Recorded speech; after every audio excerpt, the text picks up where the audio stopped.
Today, I'm here with Mr. Pastore.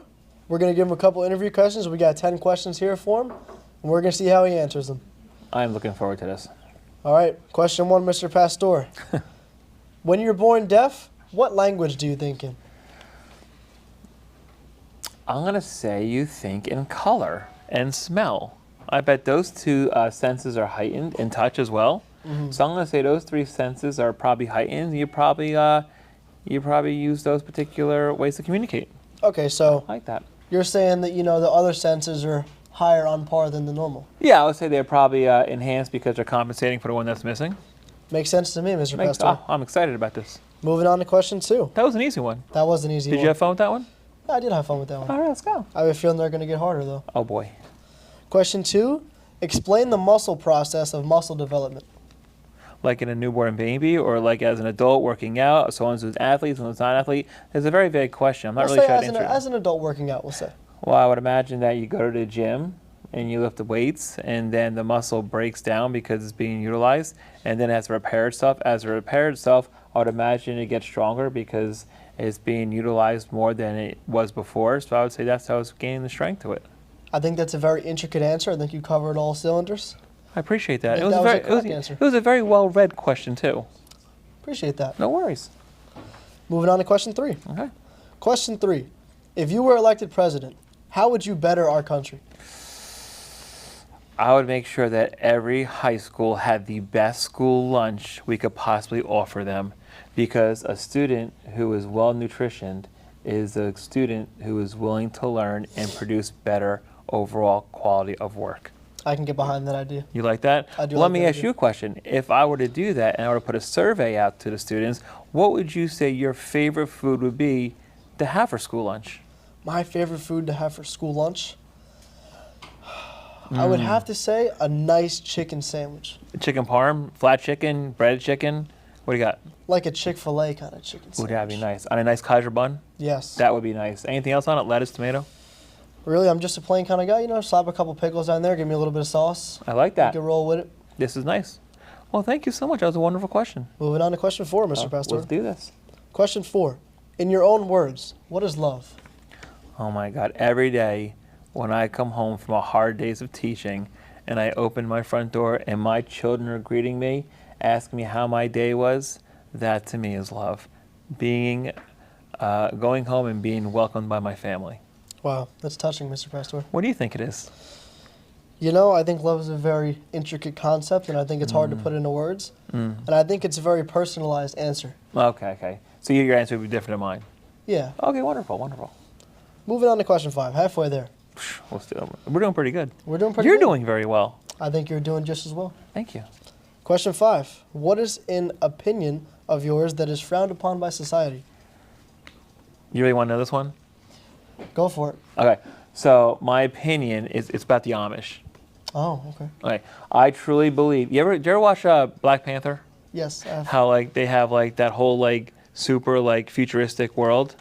So in my opinion, you ever been to Amish world? You ever been to the I have. Lancaster? Yes. How it's all the farms and I'm going to nothing. Lancaster this weekend, actually. Okay, I just came back last weekend, but I'm thinking underneath all that land, there's Wakanda there. I think the Amish are 1,000 years ahead of us, 1,000 years ahead of us, and it's all a front. The farmland's a front. Really? I think so, and I think that underneath, that's why they wear the same uniforms, the outfits every single day, because they don't care about style anymore. They're 1,000 years ahead of us.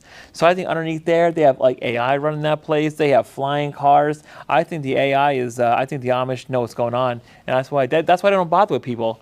They don't want to. I mean, when you see them, they're very nice. They don't not much conversation because they don't want to accidentally give out their secrets. You see what I'm saying? Yeah.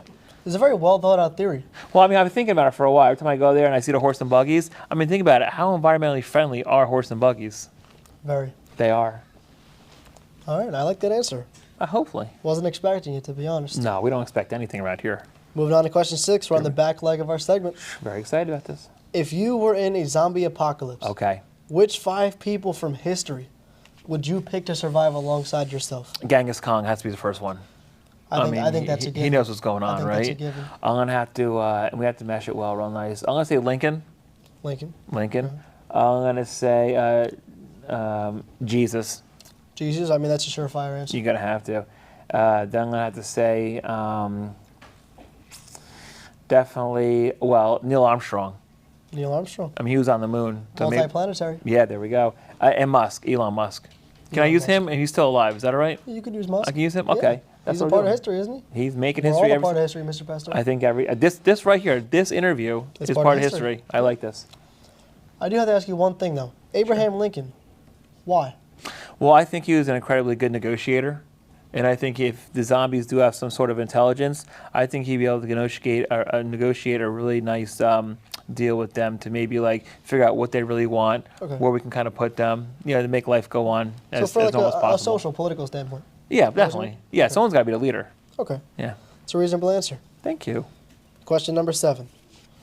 How do hurricanes form? Oh, well. It's a good one. It is. So my overall imagination for this one is like, well, there's like cold fronts, warm fronts. You got the ocean, got the barometric pressure. You got all that swelling around in the ocean, got some wind going, you got butterfly wings flapping. And I think overall, that one thing leads to another, and then the butterfly claps its hands, and I think that's what happens. Really? It goes bigger and bigger, faster and faster. All of a sudden, you get a Category 5, hits Florida, and we're all in trouble. What's your opinion on the recent hurricane? Wow, I feel bad about that. That's terrible, right? I mean, if we can actually do some kind of a segment, like some kind of a fundraiser for those good folks, that was terrible. But you know what? Disney didn't get hit, so I guess we're okay. I think that's a good idea. Okay, let's do that. Consider that. Okay, well, that's your next segment then. All right. Question number 8. Okay. Do you believe in the existence of another species in our universe? Oh, you know I do. I think mermaids are there. I think, whoa. Mermaids are there. Wow, that went in the So direction. that I you think you were was thinking like outer space, like was. Mars, Jupiter, like Proximity B, something like Yeah, that. But you got me with I'm that one. thinking we're here. Like I'm not a hollow Earth theorist. I'm not a hollow moon theorist. I just think that the ocean. We have actually mapped more of the moon and more of Mars than we have our own ocean. So we don't know what's down there. I'm not saying Atlantis is down there. Don't get me wrong. Yeah. But I'm thinking like the mermaids are down there, and that's like I would say that's a separate species from ourselves, right? You really threw me off with that one. Well, that's what I'm here for. Wow. That was an answer I was not expecting, Mr. Pastore. Well, I was glad I could surprise you today. Yeah. Well, today, we are on our last question. Oh, this is so sad. And to cap off our segment, What do you got? our last question is, if you were to die today, Okay. would you consider your journey in life so far successful? Oh, definitely. And if so, why? Well, because I think I've had the opportunity to work with so many students in our society that hopefully they learn something from me and they contribute to society in a very positive way. And by doing that, that made me a more enriched individual. So you would consider thus far a positive impact? Oh, definitely.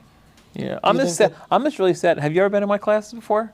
For a day or two. I think you popped in, and that was it, but never for a whole year. So I think this is something that you're lacking right here. I think that if you would have gone through the experience of being in my class, I think you'd fully understand the answer to my question. I have one more year, Mr. Pastore. I am looking forward to having you in my class next year. Well, for one more exit question, I'd just like to add on. What do you got? Do you think there's anything else that you could provide if you weren't to die today? Provide.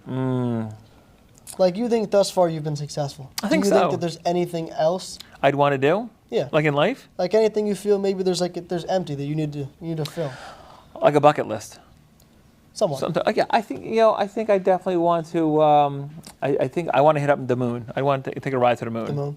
Like not like a little capsule. I want like Star Trek vessels. Like I'm kind of claustrophobic, but I want to get up there. I think that would make my life complete. That'd be kind of cool. Yeah. I mean, everything else is like small pittance compared to that. I mean, like we can travel, we can do this, but I mean, going to the moon, looking back down, that's kind of interesting. I think that's something you can't really overlook. Yeah, maybe maybe Musk will fix that up for us. Hopefully so. When you go to your zombie apocalypse, That would be nice. You all sit down with the conference table. that will be nice. You go fly over to the moon and watch everything else die out. I like this. Well, like I said, we have Lincoln there. He's gonna negotiate Elon it. Musk, Lincoln, Genghis Khan. Yep, everybody's there. Just chilling on the moon. That's it. Can't go wrong with that, Mr. Pastore. Well, I must say, this was a very nice interview. Thank you so much for having great. me. It was a pleasure. It was a pleasure to have you, Mr. Thank you, Pastore. sir. Thank you. And that's all. That's it.